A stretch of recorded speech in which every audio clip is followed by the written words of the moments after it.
Yeah, alright. Okay man yung voice ko, no? Hindi naman siya mahina. Okay na okay, tol. Okay. P4. Sana, huwag mo kaming biguin. Huwag mo kaming biguin. This is the powerful comics man, Gerald Dorado with Chris Bacula. Chris Bacula Comedy Podcast and Sausawan Podcast. Yes. And eto, nagsimula ulit kami. Tama. Sumabit ang aming kagamitan. Shit happens. Yes. Okay. Not safe for work, not for kids. Headphones on, everybody. So, and also, yan, nababasa nyo naman yan. Tama. Bigyang pansin ang mga nakalagay sa, pero, after that, okay, now that we've mentioned. We have mentioned. Ano na yan? Game na. dapat alam nyo na yan. At dun sa mga lumang sausaw, kayo na magbigay kaalaman sa mga bagong sausaw about those rules. By the way, welcome sa mga bagong sausaw na dumadating. Parami tayo ng parami dito. We are, nag-700 na ba tayo? Actually, isa na lang kulang natin para mag-700. Isa na lang. Ano ba naman yan? Pinagkait pa sa atin ng algorithm gods to. Sino ba naman napakaswerte kung sino man ang magiging Yan, 699 pa lang tayo, Jay. ika-700 na sausaw. Para ma-monetize na kami. We are aiming for 1,000 subscribers. Yun lang. 1K. Mahirap pa hilingin yun. Kung si Kamatis Analysis Unit nga, binigyan ng 7,000 subscribers, ano ba naman yung kahit 1/3 lang nun? Kamatis Analysis Unit ka, di ba? Nag-comment ka sa video namin, tulungan mo kami! Okay lang yan. Okay lang. Pero okay lang. We will get there soon. Antayin mo kami. And shoutout nga pala kay RDU23. Oy, RDU. Raven James. Jukalin. Jukalin, bago yan ha. Nagko-comment yan si Juka. Masipag yan si Jukalin eh. Si Praxis Music Love TV. Si Chi! Oy, bago si yan, Chi. Bago si Chi. Juka Leon pala, hindi pala Jukalin. Juka Leon. Lion. Juka Lion. Parang lion yan, di ba? Juka Lion. Nagjo-joke na lion? Yan, Ganun ba yan? Lee Chan. O baka hookah. Hookah Lion? Oo, Hookah Lion. Hookah Lion. Anyway, spell that out for us, Juka. Si Chunky Grumpy. Chunky Grumpy!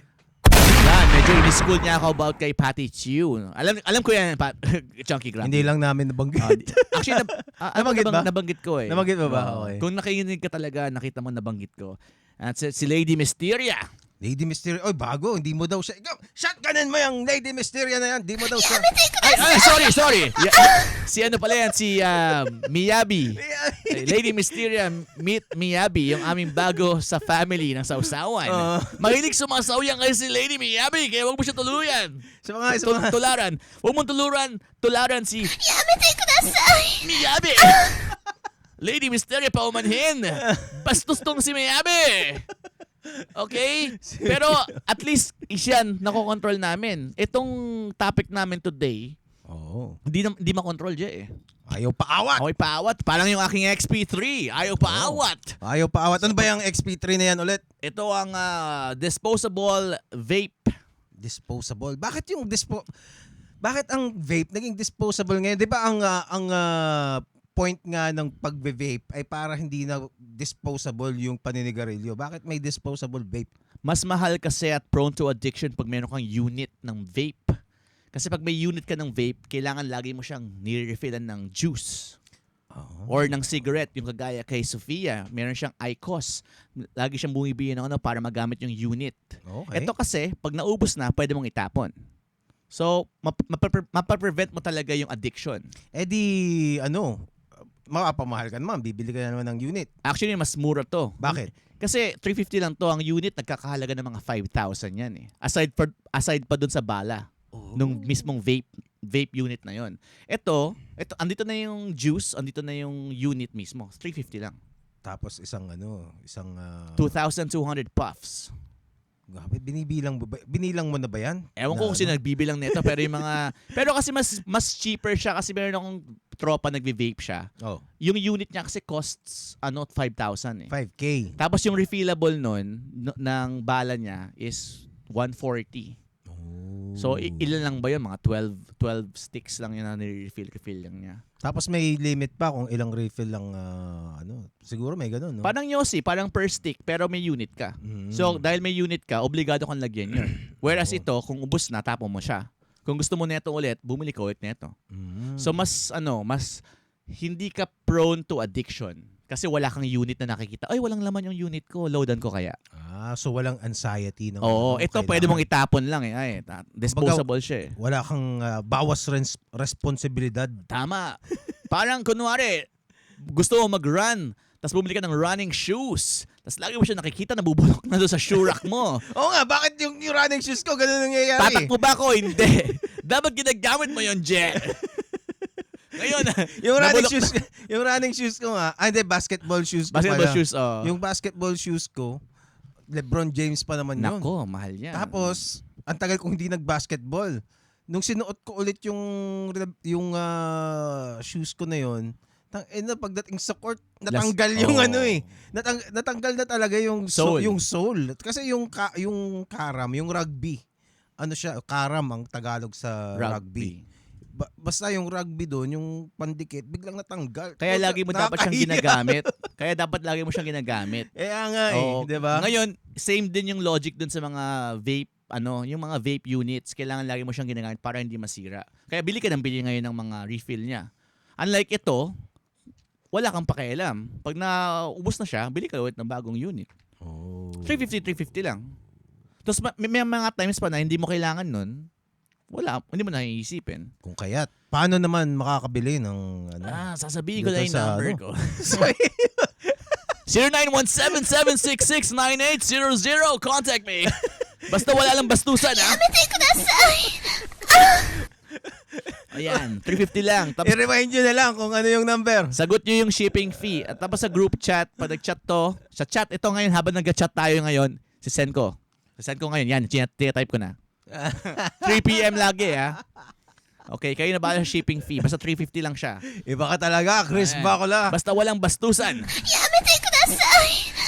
Si Mayabi lang ang bastos dito at itong topic namin today is about kabastusan. Tama. Dito. Okay, balikan na natin ang ating paksa ngayong alas 3 ng hapon. 3 p.m. habit. Okay, so merong music video ang isang batikang spotted batikan. Batikan, parang Dalmatian. Spotted na singer. Ito bang galing yata sa UK to, si Sam Smith. Ay, kilala ko yan, bro. Yan yung yung singer na magaling kumanta. I'm not too good in goodbyes. Yun yung alam ko ang kanta niya. Ang alam ko dyan yung sige, ano yan? nga ba? Stay with me 'cause stay with me. Parang ganun nalimutan ko. Hindi ko alam ang lyrics. Basta stay You're with me. all I need. You're all I need. Oh, won't you stay with me? Basta ganon. Oh, won't you? Na okay naman, Jen. No? Napakaganda mga himig. Magaling ang kanyang siya. vocal prowess ni Sam Smith. Nung una ko nga narinig, hindi ko alam na gay pala siya. Tapos nakita ko, oy, ang galing niya. Actually, he came out, di ko alam kung nagsimula na siyang parang out siya na gay from the very beginning. Pero nakailang palit na siya ng kanyang gender over the years. What? Kasi uso ngayon sa kanila yan. At umuuso na rin dito. Yung diba? bro, kumbaga yung gender parang sapatos o damit. Pwedeng papalit-palit anytime you want. Hindi naman lahat ganun.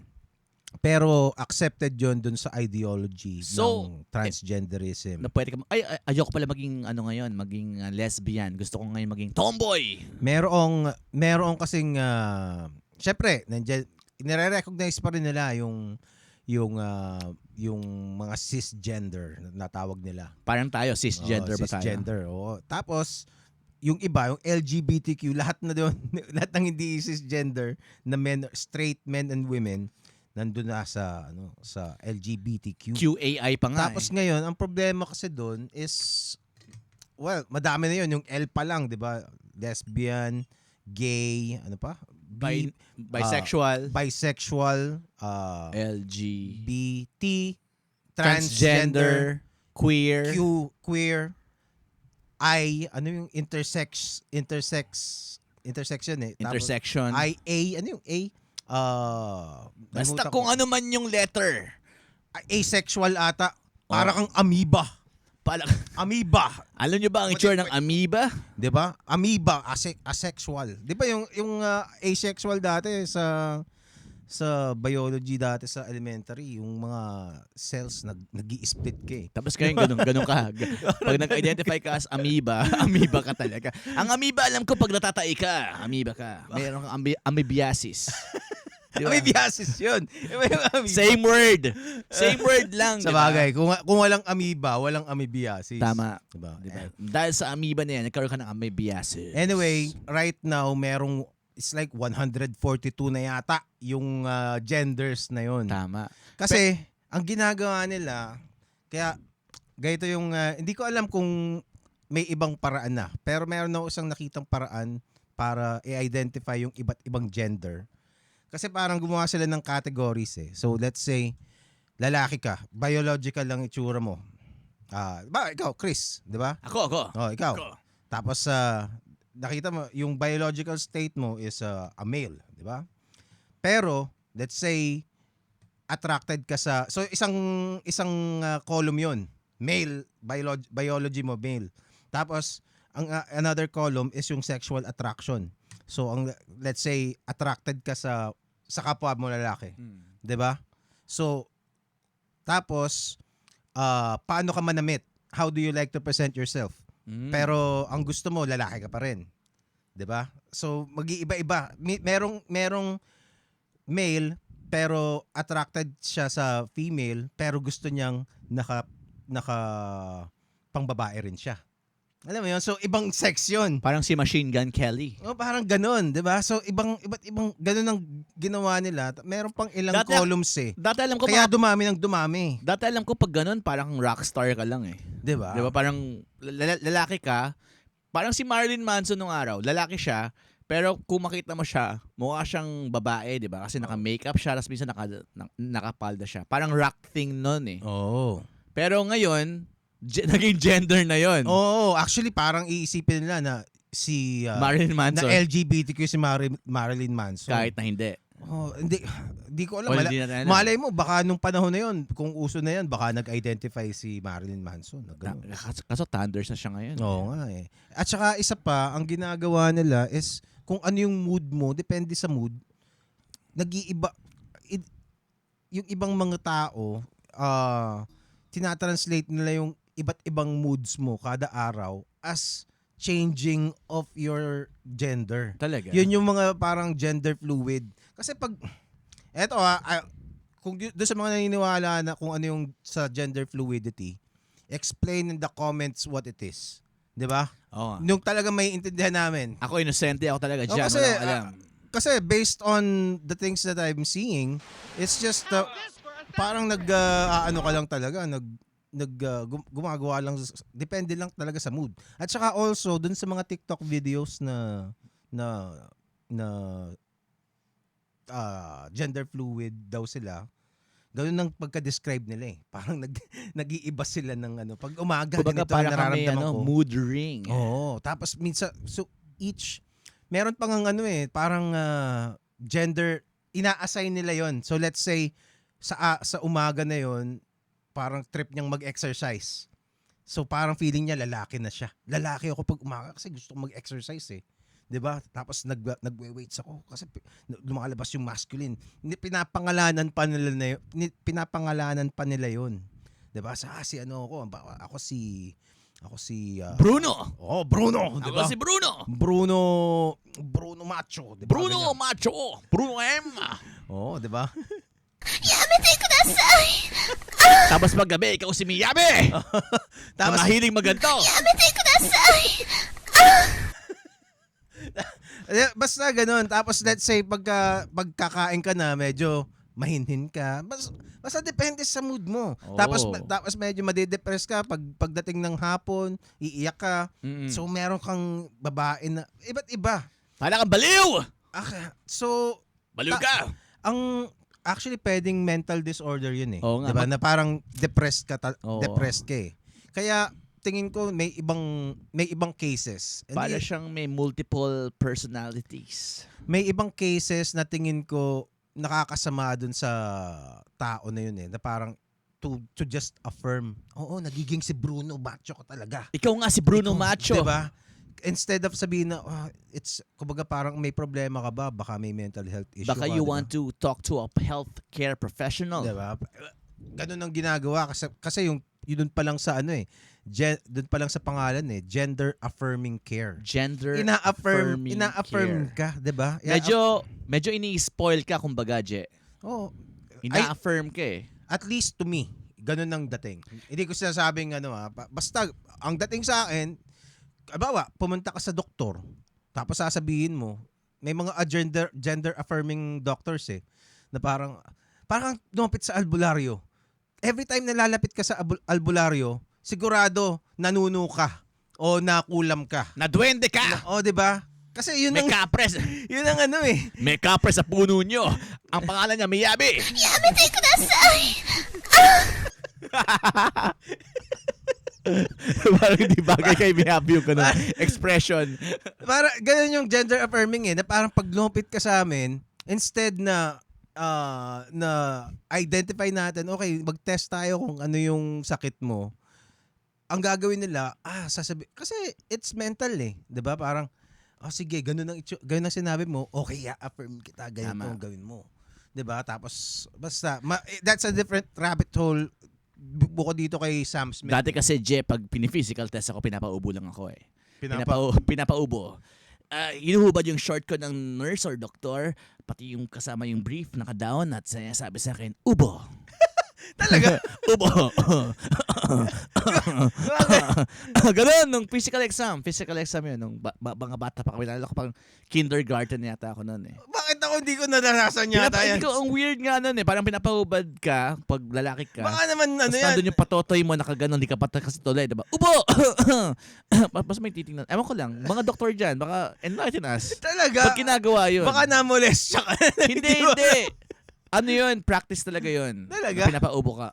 Ubo. Parang ewan ko lang kung anong test ang sinusubukan dun pag pinapaubo. Parang hindi ko naranasan yan. Nakalinya kami nun eh. Tapos parang, hubad. Babae o lalaki yung doktor? Babae. Ubo. Maganda. Hindi ko na matandaan eh.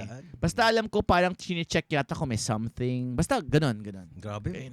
Titingnan ko nga pag umubo ko kung ano.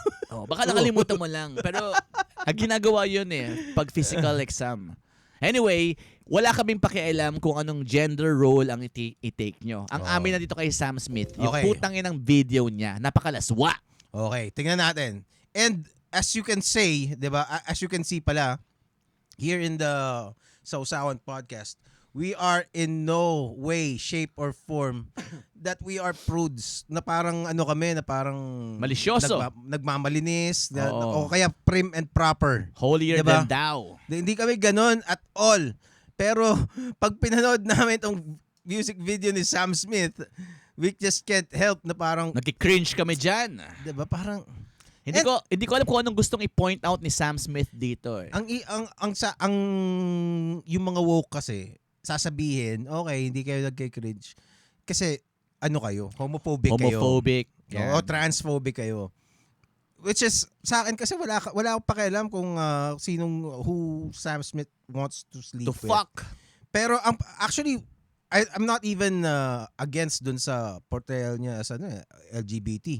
Ang issue ko dito is they are redefining what beautiful means. 'Di ba? Kasi pag sinabi mong anything other than what Sam Smith did here is beautiful, bigot ka. 'Di ba? Na parang kumbaga repeat after me, this is beautiful. Beautiful. Maganda to and that's it. No buts kasi si Sam Smith ang gumawa niyan and Sam Smith is supposed to be part of the LGBTQAI community. Celebrated. Tama. 'Di ba? And yun yung problema ko dito sa video na to.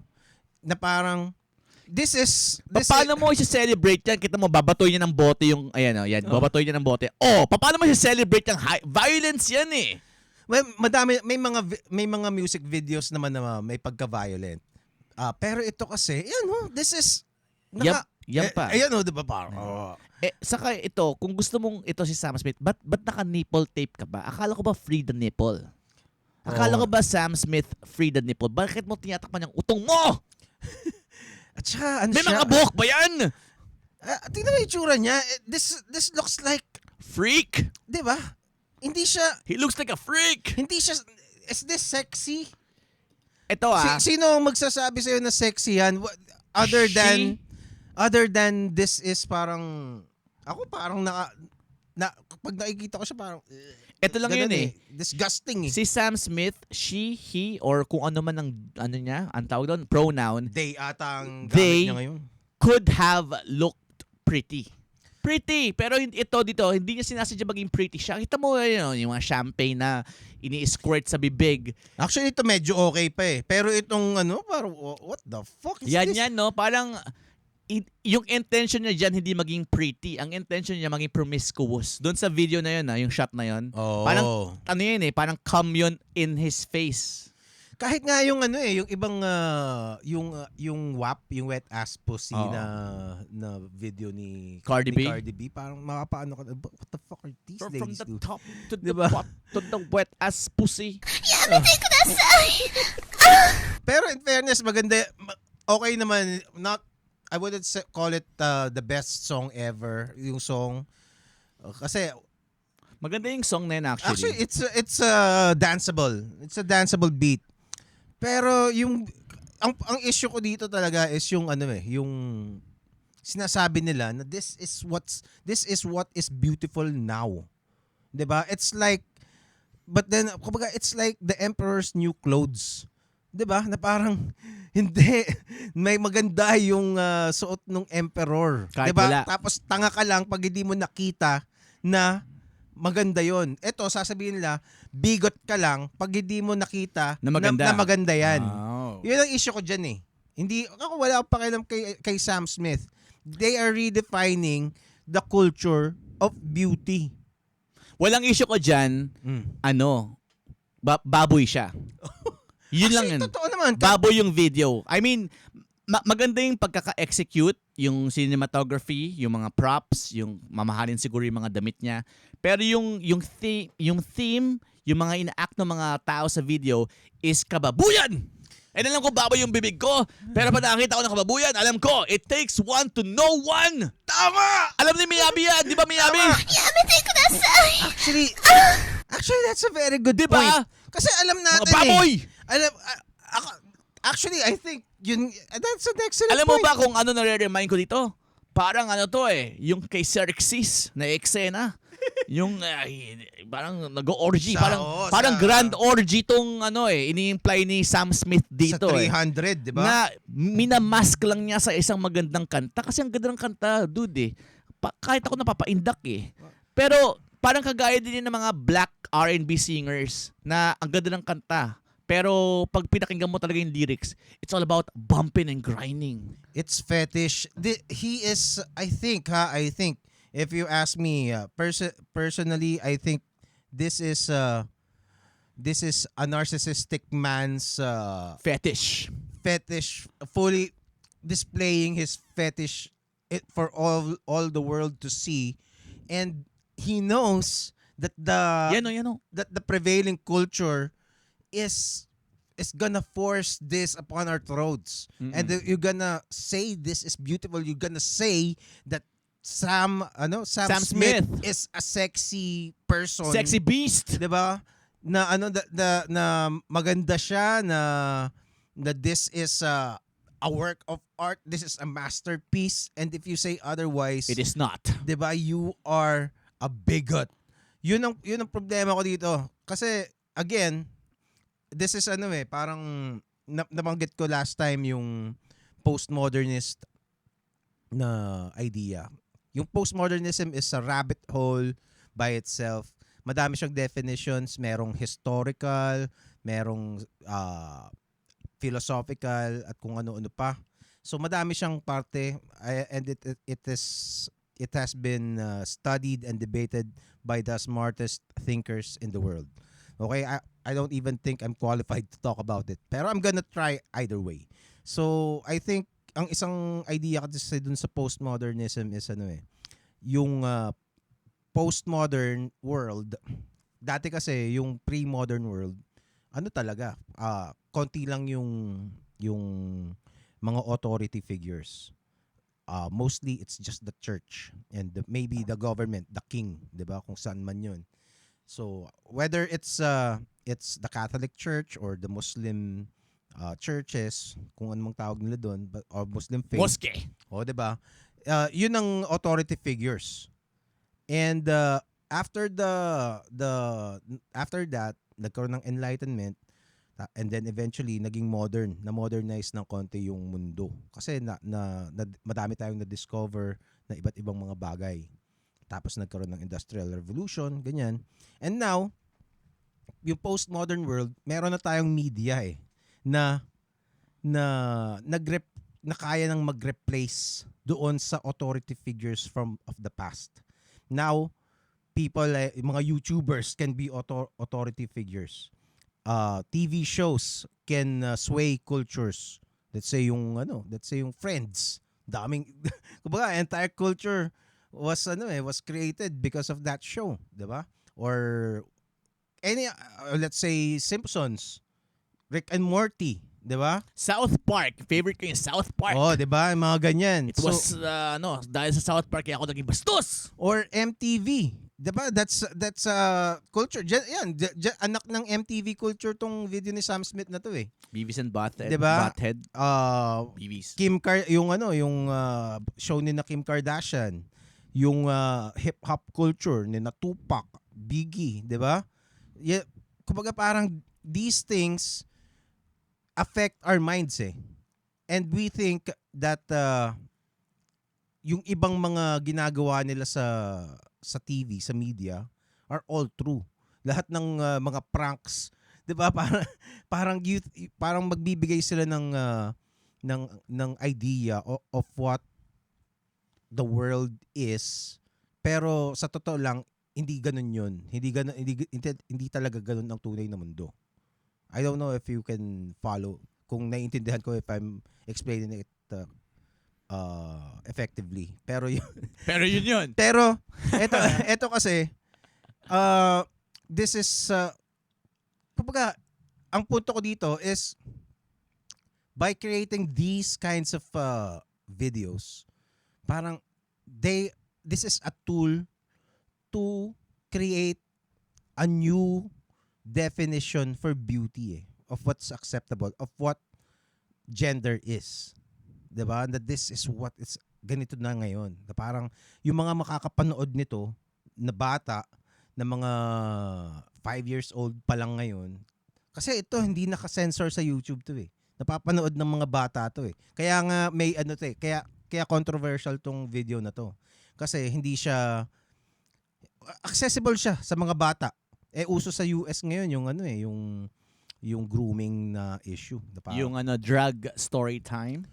Drag storytelling. Drag hour. Drag hour na yung mga drag queens, kwento nila yung mga kindergarten ng storybook. Oo, 'di ba? Napag-usapan na yan natin a few Pero ako episodes dyan, ago. bro, take ko dyan. Ako, sa personal taste ko, talagang baboy yung video wala talaga siyang, yung tema niya, hindi niya pinoportray na maging decent siya. Oo. Okay? Pero in terms of art, oo, nakikita ko yung artistry doon sa video, sa shots, sa mga choreography ng dance moves. Pero kung gusto mo maging role model, hindi ito yung papanoorin mong video. Ngayon, okay lang yon Sam Smith, kung yun ang gusto mong gawin sa buhay mo. Ang akin lang, kagaya na sinabi ni Je, since hindi ito naka-censor dun sa YouTube, hindi siya age restricted, wala kang social responsibility doon sa iyong manonood. Kasi ang galing-galing mong kumante.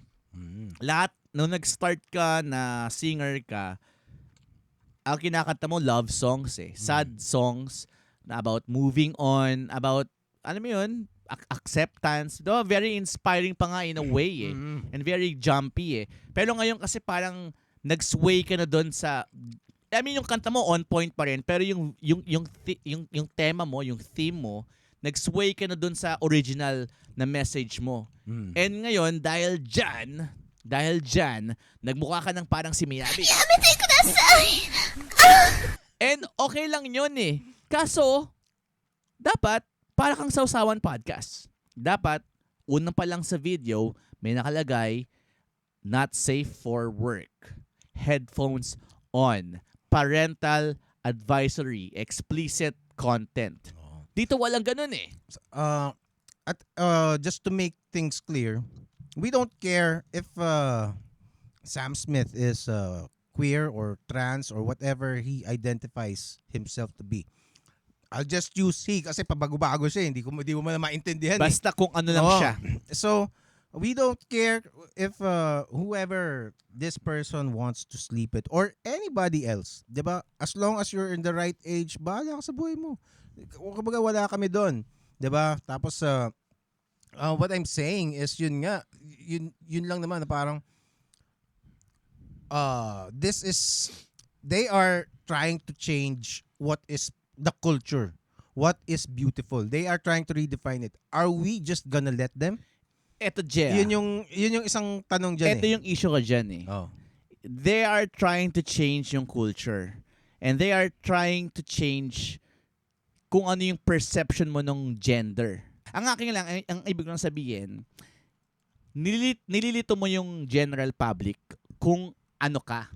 Kasi sa ginagawang yan, ang nangyayari, okay lang pala kung lalaki ka o babae. Wala palang pinagkaiba. Yun naman talaga yung ano. Di ba? Yun talaga yung sinasabi nung Yun yung goal ng mga yan, ng mga extremists. Wala namang masama maging LGBTQAI.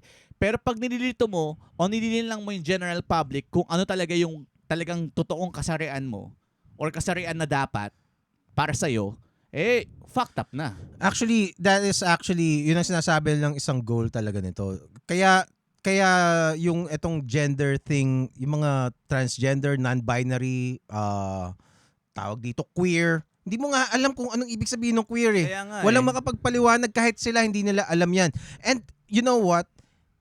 It is deliberate. It's supposed to be not clear. Because like you said, it's supposed to ang purpose niya is to confuse people until hindi mo na ma-distinguish kung ano yung tama at And then objective. i-accept mo na lang sila. Oo, ganun. Yun talaga siya. Yun lang yung- It's deliberate. Tama. And yun yung point ni Sam Smith dun sa video niya. I-accept mo na lang kung nabababuyan ka dito, you just have to accept it, motherfuckers. 'Di ba? Tapos pag hindi mo ginawa 'yon, you are a bad person. And yun nga, you people need to be the little boy dun sa story ng Emperor's New Clothes to say you're naked, motherfucker. You're naked, Diba? Emperor. Anong naked? Patayin mo yung ano na yan. Bata na yan. Patayin mo siya. Diba? It's ridiculous. If you're gonna look at Sam Smith's video, if we care to preserve what we think is good, diba? Kasi he's messing with reality with your perception of reality and the future's reality. Kung ganito yung mapapanood ng mga bata ngayon, yan ang iisipin nila na tama, yan ang iisipin nila na Cool. na acceptable. Yes. The line will just keep getting blurred. Para tayong ginawa nila dati sa atin yan sa Showbiz Linggo eh. Showbiz Linggo na. Diba? Showbiz Linggo na. Tayo Tawanan, magchismisan. tayo nang magchismisan. Intrigahan. Diba? Gayon, kasi yun ang mga sinasabi nila eh. Tapos ngayon, okay lang tayo sa pagiging chismisan. Hindi natin na naman, mali mo, malamang ganun nga yung ano eh. Kaya nga. Malamang pwedeng naka-apekto sa atin yun. Hindi lang natin nare-realize. Yung nga parang kailangan yung malaman yung consequences of your actions. Tansya ko tong mga si parang Nico David, tutok sa ano yan, sa Saan? Showbiz Linggo dati. Kaya nga, kaya siya naging ganyan. Sino ang mga ano? Yeah, sina Paulo. Ay, hindi. Baby pa si Paulo nun. Si Paulul, si Blaster Silongga ang mga pinapanood niya. Kaya Oo. pinagtagpi niya ng mga Oslo paper, ng mga pulit-pulit na mga magazines. Diba? Basta, pero, I think you get what we mean. Na parang, be careful kung ano yung, kumbaga, if you value beauty as we know it, if you don't value, then let it be. Diba? Bahala ka. Oh. Pero ako kasi parang, kasi, eto, meron akong, itong isang video na to. It's a Martin Luther King sculpture Yan. sa US. Tapos, this is supposed to be a tribute to the great Martin Luther King. I have a dream! Oh, siya yun. Si I have a dream guy, the black guy who was assassinated because for fighting for civil rights. Tama. Doon, civil rights movement hero tong si Dr. Martin Luther Yes. King. Tapos gumawa sila ng statue to honor him, and this is what it looks like. Mukha siyang edits, Jet. Mukha siyang kamay. Ayan, yun pala yun. Hug siya Yung nung hug. ano. Pero tinanggal nila yung mukha. They made it abstract. 'Di ba? And it looks gross. 'Di ba? It's giant hands. And it's not, kumbaga, kung hindi mo alam yung photograph na yan, Mukha siyang hindi mo edits. hindi mo malalaman kung ano yan eh. Tapos yun, na parang, Mukha siyang tae. 'di ba? Depende kung sa mga angulo kung saan mo siya titingnan eh. Ngayon, pag criticize mo yan, Je, parang ikaw pa yung mali. Oo, 'di ba? Eh, si MLK Ikaw yung yan. tanga Oo. ikaw yung tanga na hindi ka nakaka-appreciate ng art. Or si, Diba? or si MLK even. Oo, Hindi mo na-appreciate si MLK, ah. or racist ka Oo. at pinaka, ayan, ito yung magandang video yan. Oo. Ay, Hindi mo pwedeng sabihin na mukha siyang tae, no? oo, 'di ba? Although madaming nagsasabi na mukha talaga siyang tae. Piece of shit. Because it looks like shit. Oo. 'Di ba? Ayan, no, tapos Jaron. Tapos, ano mukha yan? talaga siyang tae. I mean, ako dun sa mga netizens or sa mga nanonood, alam mo, kung talagang pangit yon sa paningin mo, call it as it is. Oo, 'di ba? Wag kang magpapadala sa mga sinasabi na nakakarami na mukha naman tanga. 'Di ba? Yeah. Parang sa office, bro. 'Di ba pag sa office setting ka, kahit na may mga bagay like kunwari, Chris, mag-join ka ng dansa. Kasi 'di ba sa office may Christmas party lagi 'yan, 'di ba? Mag-join ka ng dance, Chris, sa office Christmas party at magmukha kang tanga for 15 minutes na sumasayaw ka ng Always I Wanna Be With You. Ginawa So mo yan? ngayon, ginawa ko yun. Okay. Kasi wala kang choice yan, nasa office setting ka eh. So okay lang yun pag nasa office setting ka. Ang ibig ko sabihin, sa totoong buhay, pag wala ka na sa office, pwede mong hindi sumayaw ng Always. Pwede kunwari, andun ka sa mga reunion, tapos pinasayaw ka ng tito mo, oy, sayaw ka nga ng Always. Pwede kang tumanggi. Ginagawa pa rin ba sa'yo ng mga tito mo? Diba? Sumayaw ka nga! Sumayaw ka na! 38 ka na eh. Sumayaw ka! Nasa ba si Chris? Sumayaw ka! Sasayawin natin. Sumayaw ka! Pasaway. Always I wanna be with... Hindi, pero mali yun eh. Yung mga tito may kasalanan yan eh. Oh, ito ba yung apo ko magaling kumanta? やめてください Yeah. So parang ano... やめてください So yun.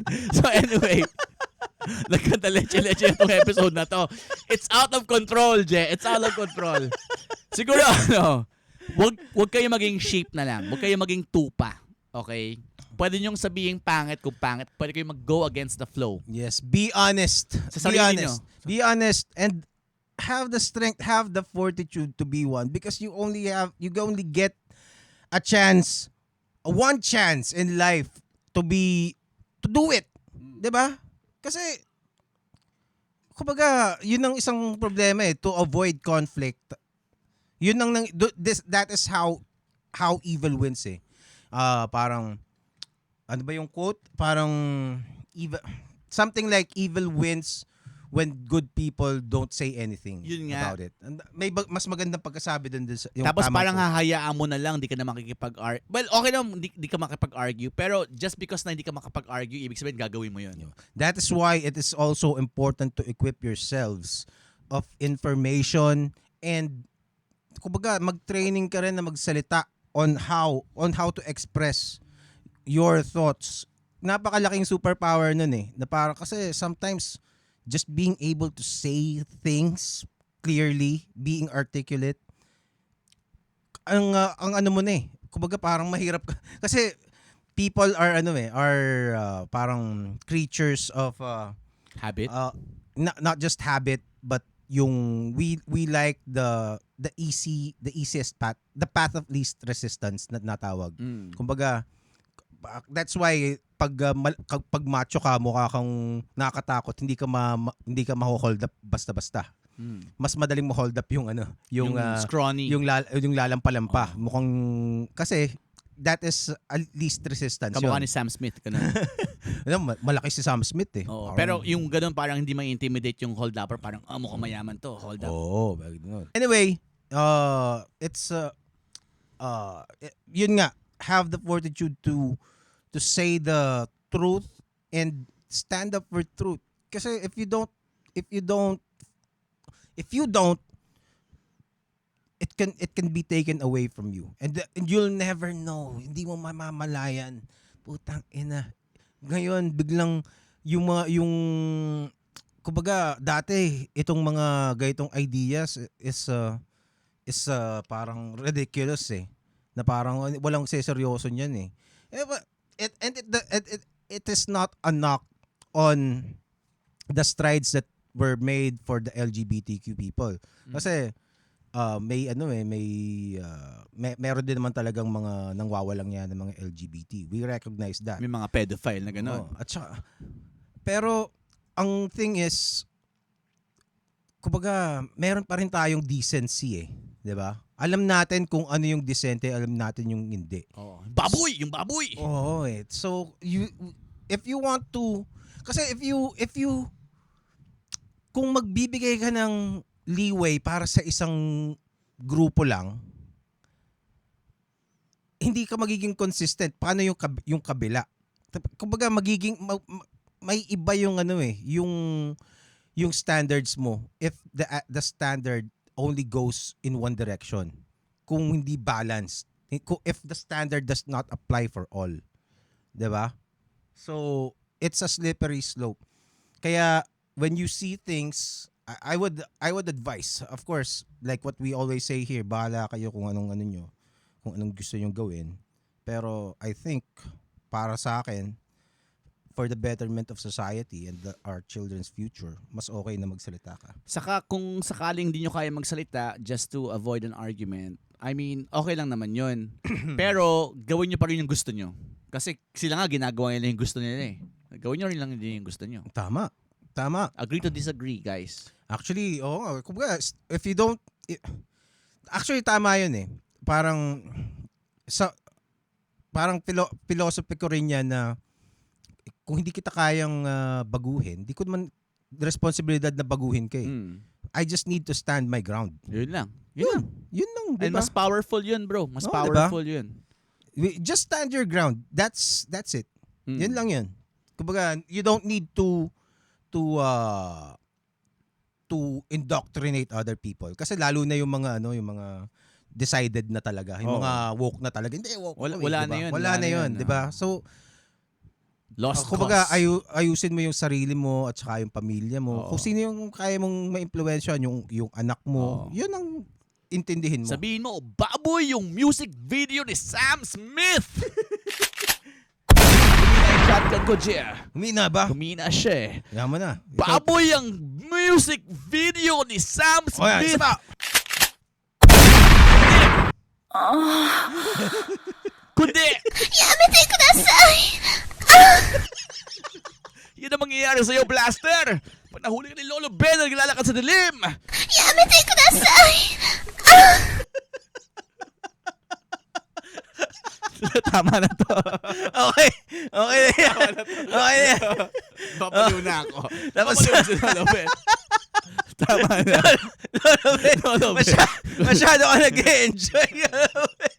Kasi kulang ako sa meds. Attorney, as butas. Ito, nakapag-medicine ako ngayon, kaya ganito ako active. Subukan mo akong laitin ngayon. やめてください Ayan. As butas. Okay. Bago pa lalong Magwala. I think okay na tong episode na to. Next time, bukas ulit, 3 p.m. Yan. Motherfuckers. Comment section, ha? Tuloy natin to. Okay. Paalam. Paalam, guys. We out.